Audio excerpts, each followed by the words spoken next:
On today's episode of Watch Share Go, we are here with a Dodge Ram Classic. Not something you guys see very often anymore, right? And today, we get to investigate why it rusted itself in half.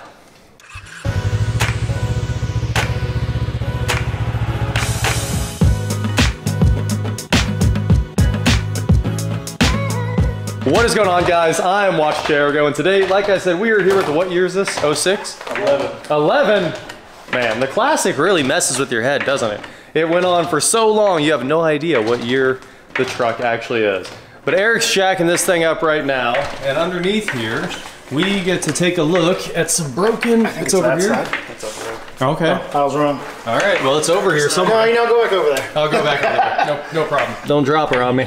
Man, that's a heck of a crossmember, I'll give it that. All right, so the sway bar rusted itself in half. Take a look at that, guys.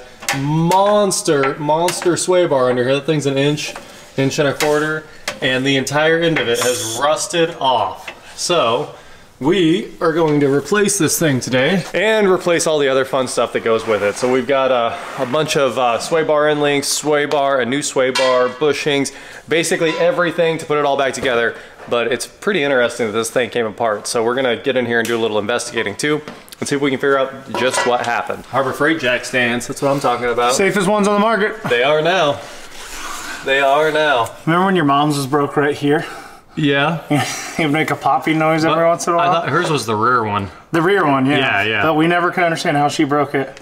Right in the middle. Right in the middle. Rusted in half, right in the middle. Yeah. Crazy I don't stuff. think these are tolling. You know what? I think that's just fine. We don't, as long as they're there for safety, I'm happy. Okay. Or if you want, you could stick it under the back of the control arm where it's a little shorter, and that's probably plenty too. Okay. It's not gonna fall on us.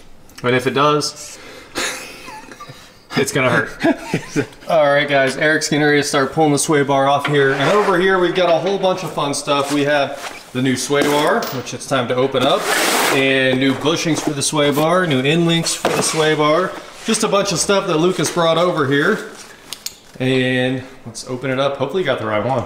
I hope I did too. If you didn't, then I guess we're done. I guess we just throw away the old one and we'll call it done. What size did you get me here? I got you 15, 17, 18, 19, everything you thought you might need. Well, the adapter is on the impact to convert to 1/2 inch.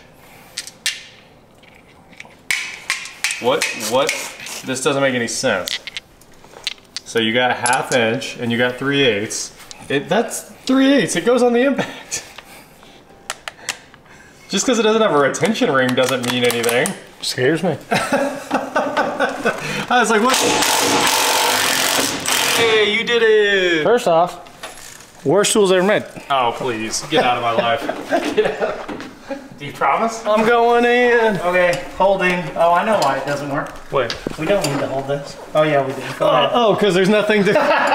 The sway bar's just... There is no retaining. We were like, why isn't it coming out? Now I know. Oh yeah, the sway bar's just broken off. I'm spinning down here, I need pliers.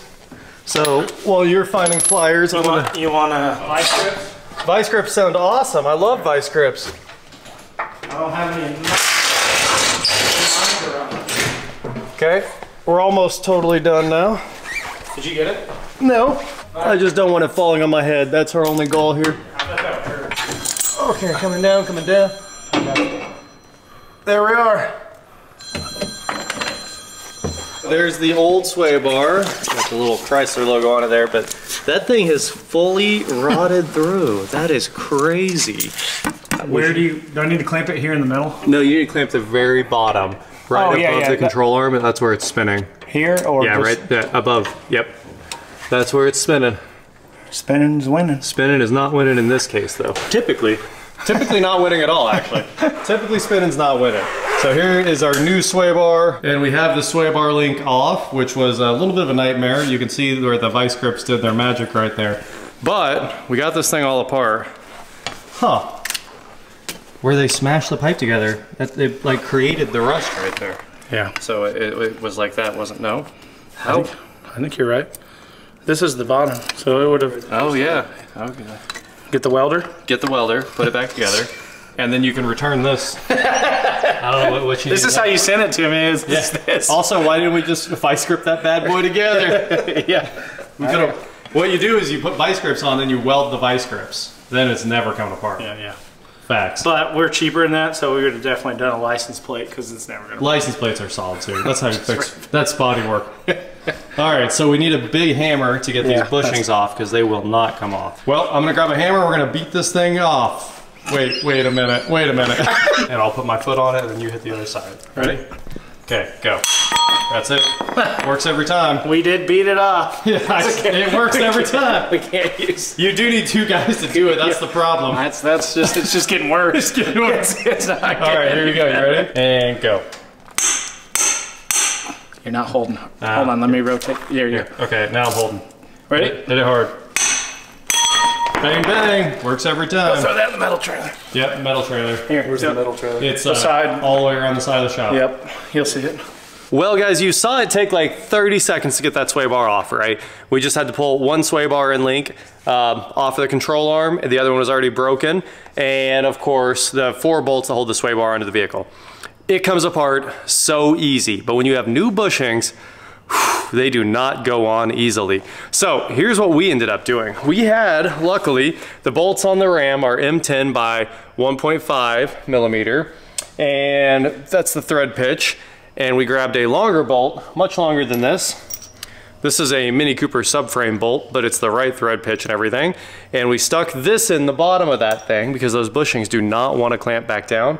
And we put the normal bolt in the top. So we have our standard bolt right there with its big old shoulder that helps locate it up at the top. Put this bolt in the bottom, ran it in with the impact, and that let us crush the bushing back into place.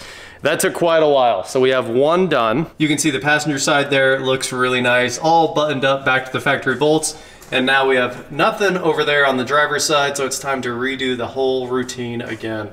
So I'm headed over there. We also sprayed a little bit of silicone onto the rubber to try to make it set into this bracket right. And we should be good to go now. This is, it's not an easy job. It looks like it should be an easy 15-minute job max, but it's probably an hour job in reality. Didn't work. I got it more. All right. All right, guys, we got the truck back on the ground. The new sway bar is bolted in. Oh man, Eric, you got some weight on that thing. The whole truck pulled down. I like it. I like how you're doing that. All right, so we got our new sway bar in links right here, and we're trying to get those all set in. All right, Eric, let me know when you're done over there. I'm all wrapped up over here on this side. No big deal. Well, you must have the right size bolts. Well, you know, guys, these parts were not from O'Reilly's. We didn't supply them. And it turns out the bottom bolt on my side's a 19, if you can see that. Bottom bolt on Eric's side, 18. They were just messing with you. Really messing with you there. You done? Oh, I gotta do the top. Gotta do the top? Where's the 15? Man, I've been done for a while. You had the right size bolts. If I had to put a number on it, 20, 30 minutes. Possibly 3. Oh, you've been talking about this weird stuff all night. I guess. It's because we're going to buy Honda Beats after this. I thought we were just going to get rid of the sway bar altogether. Well, I'm not against it. We could still saw this sway bar in half just to have the look, but not the feel. You down for half sway bar? Yeah, let's do it. Well, see, this is actually easier than a Jeep because you don't have to push a button, you just sawzall it in half. So, be a lot of fun to tow with. Yeah, no problem. How much tightening you gotta do on this thing? A lot, dude. That top has to be buried, and then you have to grab the... Yeah, I know that. I've just been waiting for it to show me it was gonna spin a little. Yeah, they gave you some flats, and then you can crank down on it more. I just tightened it down till it was very tight. There you go, guys. The Ram Classic is back on the road. We're gonna get this thing out of here right now and see if it has any squeaks or rattles as we take it for a quick test drive, and it should be all sorted out. This thing's only got 142,000 miles on it, man. Brand new truck. It is today's standards. Right, it is, honestly. You know what's funny is it's honestly really clean, too. Oh, you got the little startup exhaust leak, too. Sure do. Or it might have been a lifter check. Oh, your mirrors quit, too. Yep. Crazy, it had auto-dimming mirrors, though. Yep. Fancy. We got a big bump right there. One more big bump. Oh, no clanking. I think you're sorted, man. I think we're good. That's awesome. All right, send it through this corner pretty hard. Don't roll it like you did my side-by-side. Oh, great. If anyone ever wanted to know what happened to my side-by-side, it feels good. This thing's nice and quiet, honestly. Not bad at all. No. Not a bad truck. I got my money's worth out of it, that's for sure. Did you? How long have you had this thing? When did I buy it? 2018? Okay, so almost new, 7 years old. And 40,000 miles, and I bought it for $22,000. Oh, you would never find that deal today. Nope. Never find that deal. Nope. This is like a 40,000 mile truck today is a $40,000 truck. That's for sure. No. Well, pretty nice. Anyway, that is it for today, guys. Thank you so much for watching. Don't forget to head on over to shop.watchgrgo.com for cool shirts not like this. And please like, share, subscribe, do whatever you want to do, and I will talk to you next time. Man, if you just had navigation, factory nav. I could have put it in. It's only $600 more. Really? Yeah. We're like an aftermarket one, right? Yeah. Okay. I was like a factory one? They're usually quite a bit more. No, factory, yeah. No, aftermarket, yeah, it would be like 600. I don't have a whole lot that I need all the bells and whistles for. The only thing I would like to have would be the screen, so when I do have, I can have the backup camera. That's so nice, especially towing and basically just hooking trailers up. The backup camera is amazing. Yes. It's the best.